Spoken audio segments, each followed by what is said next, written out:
মমতা ব্যানার্জির সবচেয়ে বড় অপরাধ, তৃণমূলের সবচেয়ে বড় অপরাধ বিজেপিকে পশ্চিমবাংলার রাজনীতিতে টেনে আনা। আজকে তার পরিণতি গোটা বাংলার মানুষ টের পাচ্ছে।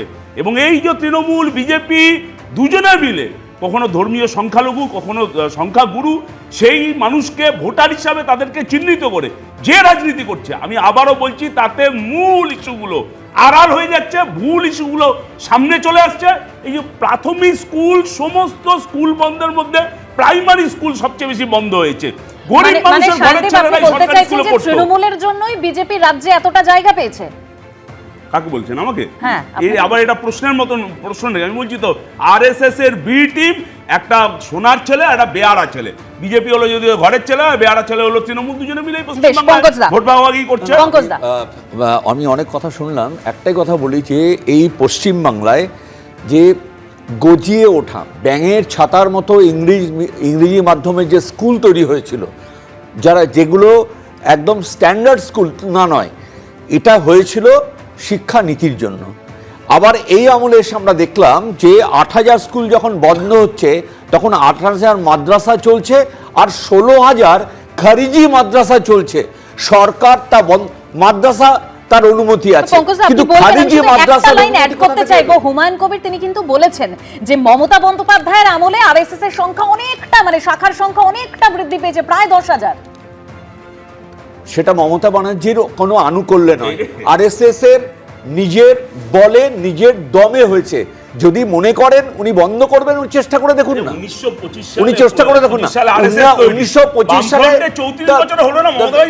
আরে বাবা, তোমরা 1925-এ তোমরাও তৈরি হয়েছিলে, তোমাদের অবস্থা কি দাঁড়াইছে সারা ভারতবর্ষে দেখো। একটা দিল্লিতে ভোট হলে 1% ভোট পাও না, এটাও ভাবো। চায় বলেই তো আরএসএস তো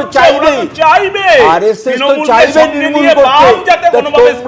তোমরা তোমাদের ভূমিকে অন্যের জন্য দয়ায় দাঁড়িয়ে আছে। তোমাদের এত বড়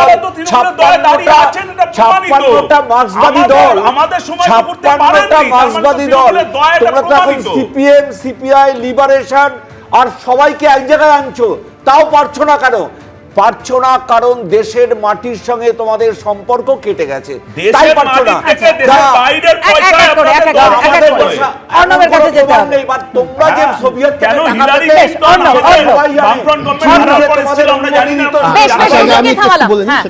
সায়নদীপ একটু আগে বললো না যে তৃণমূল কংগ্রেসের জন্যই আরএসএস বাড়ছে, আমি শুধু পাল্টা এই প্রশ্নটা করছি। এখনো কেরলে সরকার রয়েছে হচ্ছে বামেদের, তো ওখানে কেন কিভাবে আরএসএস বাড়ছে? ওখানে কিভাবে বিজেপির শক্তি বৃদ্ধি হচ্ছে? ওখানে তো একটা আসনও পেয়ে গিয়েছে, একটা লোকসভা আসনও পেয়ে গিয়েছে। শুধু পায়নি, ওখানে যেটা হচ্ছে যে খবর পাওয়া যাচ্ছে বিভিন্ন জায়গায়, জেলায় জেলায়, মানে গ্রামে গ্রামে, সেখানে কিন্তু আরএসএস এর শক্তি বৃদ্ধি হচ্ছে। নাম্বার 2 হচ্ছে কেরালাতে কি হচ্ছে আমরা না দেখবো, পরে আলোচনা করব। কিন্তু বাংলায় যেটা দেখতে পাচ্ছি, মুর্শিদাবাদে হুমায়ুন কবিরের শুধু মুর্শিদাবাদে জমি বাড়ছে তা নয়, এই যে চোখের সামনেই শুধু ইট দেখা যাচ্ছে, চুন, বালি, সুরকি, আরো অনেক কিছু রয়েছে, যেটা তো সিপিএম অভিযোগ করছে পুরোটা হচ্ছে তৃণমূলের কল্যাণে। কোথায় তৃণমূলের কল্যাণে? এখানে হুমায়ুন কবির নিজে বলছেন এখান থেকে তৃণমূল সরকারকে উৎখাত করব, এই উৎখাত করার লক্ষ্যে আমি নেমেছি। তো উনি নিজে বলছেন এই কথাটা। এখন এখানে সায়নদীপ যদি ওর ব্যাখ্যাটাও করে দেয়, বা এখানে যদি অন্য কেউ ওর ব্যাখ্যা করে দেয়, হুমায়ুন কবির ব্যাখ্যা করে দেয়, সেই ব্যাখ্যাকে নিতে হবে।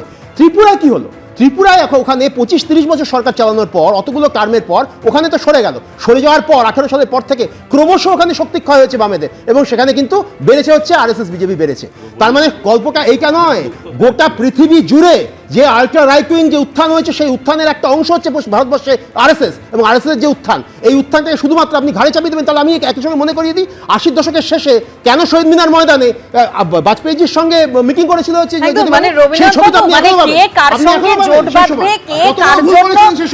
বেশি জায়গা পাচ্ছে, গোটাটাই তো গুলিয়ে দেওয়ার জোগাড়।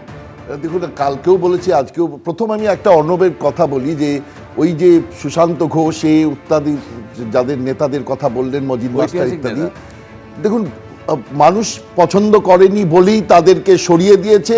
আজ 11 বছর ধরে, 14 বছর ধরে মুখ্যমন্ত্রী মমতা বন্দ্যোপাধ্যায়, মানুষ তাকে নিয়ে এসছে, স্বপ্নের সাথী করেছে। তারপরে তাদের স্বপ্নভঙ্গ যদি হয়, তার দায় আবার পিছনের দিকে ঠেলবেন না। এবং একই সঙ্গে আমি বাম জমানার কথাও বলতে চাই। বাম জমানাতে এই মুসলমান সম্প্রদায়ের কিন্তু সরকারি ক্ষেত্রে বাম সরকার অ্যাকসেপ্ট করেছিল, সাচার কমিটি দেখিয়েছিল 5.7%, অর্থাৎ 6%-এর কিছু কম সরকারি পরিসরে তাদের সরকারি চাকরিতে তাদের অবস্থান, অর্থাৎ আজও কিন্তু সেই অবস্থান মানে কিছু পাল্টায়নি, যদিও তারপরে আর কোনো রিপোর্ট হয়নি। সুতরাং আমরা জানি না, একটা মাঝে মধ্যেই বিজেপি বলে 90% ক্ষেত্রে সংখ্যালঘুরা চলে এসছে চাকরিতে, যেটুকু যা এসছে তারা কন্ট্রাকচুয়াল জায়গাতে চাকরিতে এসছে, মানে মূল যে সরকারি পার্মানেন্ট স্থায়ী জায়গাতে আসেনি। তাহলে মুখ্যমন্ত্রী কেন এলেন, মাথায় মুখ্যমন্ত্রীর দিকে সংখ্যালঘুরা কেন এলো? সংখ্যালঘুদের সবসময় একটা ভয় 1992 পর থেকে বলতে পারেন, এবং যখনই বাম জমানা চলে গেল তখন তাদের একটা ভয় চেপে ধরে আছে যে বিজেপি যে কোনো মুহূর্তে যদি আসে তাদের অস্তিত্বের সংকট হতে পারে। এই অস্তিত্বের সংকট থেকেই তারা মমতা বন্দ্যোপাধ্যায়কে আঁকড়ে ধরেছেন, এটা বামেরাও জানে, তৃণমূলও জানে। এবং মমতা বন্দ্যোপাধ্যায় মানে মাননীয় মুখ্যমন্ত্রী, তিনি উন্নয়ন মানে তাদের যে উন্নয়নের জায়গা সেটাকে প্রসারিত বিস্তৃত না করে তিনি যে জায়গাগুলো নিয়ে তাদেরকে নিয়ে আসছিলেন সেটা হচ্ছে ইমাম ভাতা, তারপরে সংখ্যালঘু, যেটা সবাই বলবার চেষ্টা করেছে নানাভাবে, বিজেপি তো বলেইছে যে বিভিন্ন জায়গায় বিভিন্ন আচার আচরণের মাধ্যমে দেখাবার চেষ্টা করেছেন। ব্যক্তিগতভাবে উনি কীভাবে আচার আচরণ করেছেন আমি সেটা কিছুতেই উল্লেখ করতে চাই না, কিন্তু ঈদের সভায় যাওয়া, এখানে ইত্যাদি ইত্যাদি, তার মাধ্যমে দেখা করতে চেয়েছেন যে আমি সংখ্যালঘুদের কাছে। সংখ্যালঘুরা এখনও কিন্তু তাদের যে প্রাপ্য সেটা পায়নি। এখন এই জায়গাটাতে আপনাদের মনে রাখতে হবে, খুব অ্যাগ্রেসিভ আক্রমণাত্মক রাজনীতি নিয়ে এসছে। এই যে মিমের যে লোকটি ভদ্রলোক বললেন যে আমরা উপমুখ্যমন্ত্রী চাই, এই যে জায়গাটা পশ্চিমবঙ্গে সংখ্যালঘুরা এবার তৈরি করতে চাইছে, অর্থাৎ তাদের যে রিসোর্সে তাদের যে অধিকার আছে সেই অধিকারটাকে তারা প্রতিষ্ঠা করতে চাইছে।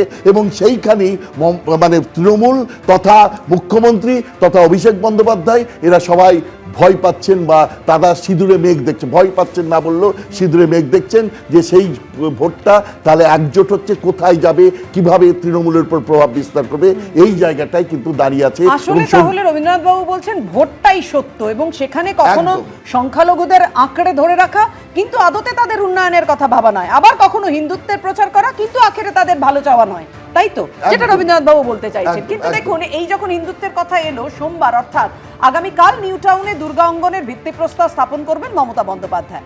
আর তার আগে দুর্গা অঙ্গন নিয়ে রাজনীতি একেবারে চরমে, এক্সপোস্টে মারাত্মক দাবি করেছেন শুভেন্দু অধিকারী। পাল্টে জবাব কি দিয়েছে তৃণমূল? আমরা দুর্গা অঙ্গন করছি রাজারহাটে। মুখ্যমন্ত্রীর পূর্ব ঘোষণা মতো নিউ টাউনে তৈরি হচ্ছে দুর্গা অঙ্গন। সোমবার নিউ টাউন অ্যাকশন এরিয়া 1-এ তার ভিত্তিপ্রস্তর স্থাপন করবেন মমতা বন্দ্যোপাধ্যায়। কিন্তু তার আগে প্রস্তাবিত দুর্গাঙ্গন নিয়ে নতুন করে রাজনৈতিক বিতর্ক তৈরি হলো। এক্স হ্যান্ডেলে এই ভিডিও পোস্ট করে শুভেন্দু অধিকারী লিখেছেন, পূর্ব ঘোষণা অনুযায়ী আগামীকাল 29শে ডিসেম্বর নিউ টাউনে দুর্গাঙ্গনের শিলান্যাস করার কথা মুখ্যমন্ত্রী মমতা বন্দ্যোপাধ্যায়ের। বিগত 2 মাস ধরে রীতিমতো টেন্ডার ডেকে তোলামূলে সিন্ডিকেট চক্র ঘনিষ্ঠ ব্যবসায়ীদের সংস্থাকে বরাত দেওয়া হয় মাটি ভরাটের কাজ করানোর। কিন্তু হঠাৎ বিপত্তি, কানাঘুষো শোনা যাচ্ছে যে সেই জমি যখন অধিগ্রহণ হয়েছিল তখন সেখানে জমির মালিকানা কিছু মুসলিম ব্যক্তিদেরও ছিল। তাদের পরিবারের ও স্থানীয় বসবাসকারী মুসলমান সমাজের আপত্তি, কেন তাদের অধিকৃত জমিতে সরকারি অর্থে হিন্দু ধর্মস্থল নির্মাণ করবে সরকার? এবার ছুঁচো গেলার অবস্থা হয় মাননীয়ার। তাড়াতাড়ি স্থান পরিবর্তন করে বর্তমানে দুর্গাঙ্গনে স্থান নির্ধারণ করা হয়েছে নিউ টাউনের বাস স্ট্যান্ডের পাশে। এবারের চিহ্নিত জমি শিল্পের জন্য নির্ধারিত ছিল। একটা জায়গাতে সরকারি টাকায় মন্দির না বলে দুর্গাঙ্গন বলে শিলান্যাস করতে যাচ্ছেন। প্রথমে স্বাস্থ্য ভবনের জায়গায় টেন্ডার ডাকা হয়েছিল, স্বাস্থ্য ভবন হওয়ার কথা ছিল যে জায়গায়।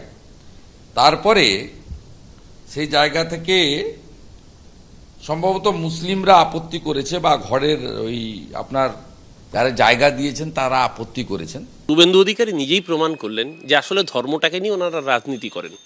যদি ওনারা যেই হিন্দুত্বের কথা বলছেন, তাহলে তো দুর্গা অঙ্গন হলে বিজেপির সবচেয়ে বেশি খুশি হওয়ার কথা। বিজেপি তার মানে হিন্দুত্বের প্রচার হচ্ছে বলে খুশি হচ্ছে না, বা বিজেপি রাজ্যের কালচারাল সেন্টারের প্রচার হচ্ছে বলে খুশি হচ্ছে না। বিজেপি খুশি হচ্ছে কারণ মমতা ব্যানার্জির সরকার আইনি জটিলতায় পড়ছে বলে। অর্থাৎ এদের কাছে হিন্দুত্ব, রাজ্যের সম্মান কোনোটাই প্রায়োরিটি নয়।